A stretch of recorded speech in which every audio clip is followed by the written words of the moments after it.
Welcome back to the snowy, the little bit of snow, and muddy, wet, nasty yard. Escobedo! Welcome back, guys. We're just pushing over some dirt. Let's get into it. It's actually very warm out for end of December for my New England region. Yes, we are pushing dirt today. Figured I'd start the old dozer up. We did get some snow, which wasn't all that much, and it's already melting because of the temperature and the rain. But this morning we had really, it's actually not a great commute to come into work today because of the ice. We had like a little bit of an ice storm come through here, and the whole region had a little bit of ice, all the way up from Cape, all the way from the Cape, all the way up to Maine. So you can see the whole cockpit of an older dozer. So here's your forward control reverse. And then that's your dashboard, basically. Your throttle controls right here. You have your brake lever down here. I'm on the decelerator. And then over here is the controls for the blade.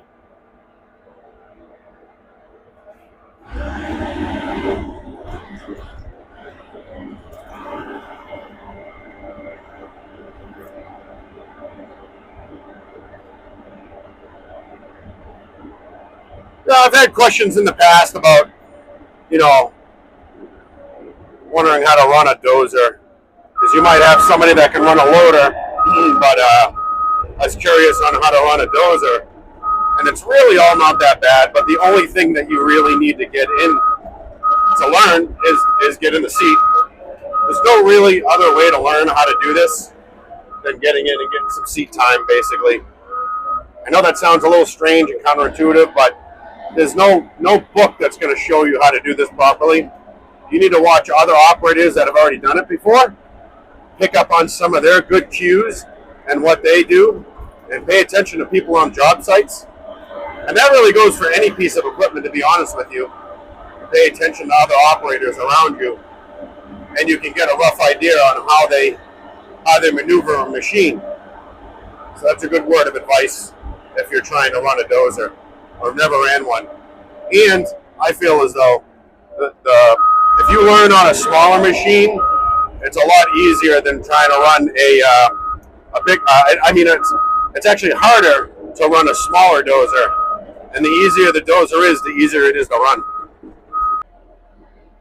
Yeah, so it's very basic interior. I mean, simple as simple can get. There's a few idiot lights in case you run low on fuel, and then your parking brake indicator. Well, come on, parking brake is over here. And then you have your temperature for your engine. You have that's a transmission temperature. You have hydraulic temperature and your fuel gauge. And I think this is a tester to test lights, or it could be the switch, I'm not sure. It usually comes on and indicate these lights are working. Oh, I'm sorry, I take that back. This is for this right here, but they usually light up. So you'll be in first gear all the time unless you select over here. You can select your gears. But that tells you when you go forward, you're always in first. And immediately when you put it in reverse, you're in second. That's if you're blading out like sand. I mean, you wouldn't want to be in second gear pushing anything heavy. Which one is the check? I think that checks, one of them checks that, but that's auxiliary. We don't need that. One of them is a check to check all if your lights are working. It does have heat. I don't think it has air conditioning. Usually they do have an over-the-head mounted air conditioning unit, which potentially would go somewhere in here. What was this? I don't know. Not sure what's up in there. But, yeah. Wipers do work, but hey, listen. It is what it is when it comes to an older machine. Bare bones. Very cool. This is like a hydrostatic transmission. This actually controls your tracks, on which way your tracks move, left or right.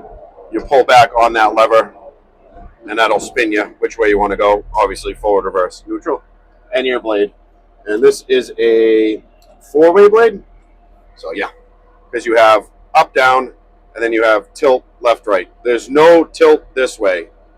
That is not available on this unit. That's why it's got the big cylinders up top. It's meant for serious pushing. When you have a 7-way blade or an 8-way blade, I think it's a, no, wait a minute, what would it be? So if you have 4, it would be a 6-way blade. I'm sorry. You'll have tilt like a plow, like a pickup truck plow. This particular dozer does not have that. And then this would be an auxiliary ripper, which we do not have anything on the back. So, little quick cockpit view. A question is probably just a kind of a state facts that normally you're not looking out the front windshield on a dozer. You're actually looking out the side glass quite a bit.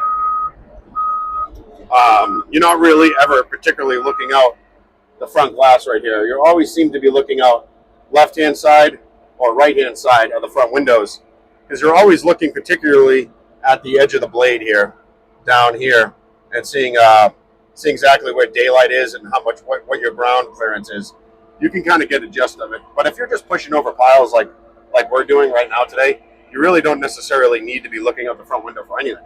You guys, a few passes here. Biggest thing is too, when you get to the edge of a lift, you always want to throttle down and get your foot on that brake. You know, even with a hydrostatic transmission, you still want to do that motion. It's a really good habit to get into, to decelerate the dozer. I know there's some operators out there that don't even run it. They run half throttle, so they don't really have to worry about that, but that does put a lot of stress on the transmission. Just something to keep in mind when you're learning, especially on the little ones. The little dozers don't take as much abuse as the bigger ones, but it's always a really, really good habit to get into that, to decelerate before you shift gears. Hopefully this is a good angle for you guys, and hopefully you can hear me. I definitely got to get my tripod so I can set it up in here. Something I got to travel with and grab it out of the garage. You guys some better views. Put it outside, hanging on the outside of the excavator.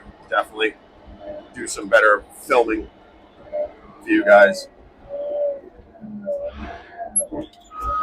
And at the end of a lift too, always lift your blade, because the dozer has a tendency to kind of like at the end of a lift, it kind of drops down a little bit.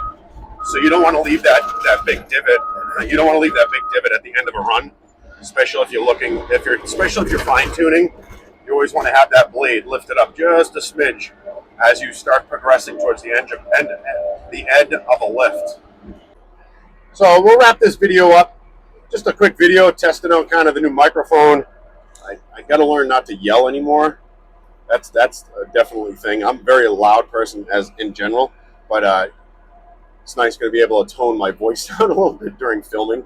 So I'm always have to yell over like air compressors and diesel engines and stuff like that, hydraulic pumps. I'm always seem to be louder than I need to be. Trust me, I don't have a very good indoor voice, but I'll learn too, especially with having this mic. It'll be able to pick up a lot more sounds. So I just wrapped this quick video up, basically testing out the microphone and all that stuff. So new videos coming up. I'm going to start traveling with my tripod. I use that in the garage a lot, which helps out being hands-free. And I'll be able to mount it in different places on the machine. So I'll see you guys in the next video. Make sure you subscribe. Please leave comments down below what you guys want to see on this channel for filming, especially when it comes to like live action stuff, like video like this.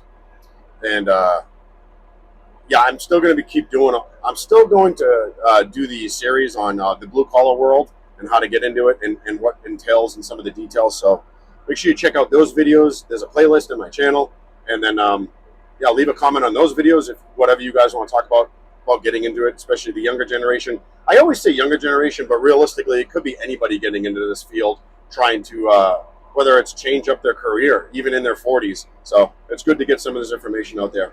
So till next time, guys, make sure you guys subscribe, notifications bell, all that stuff. Leave a comment down below. I read them all. And I'll see you guys on the next video. Stay dirty.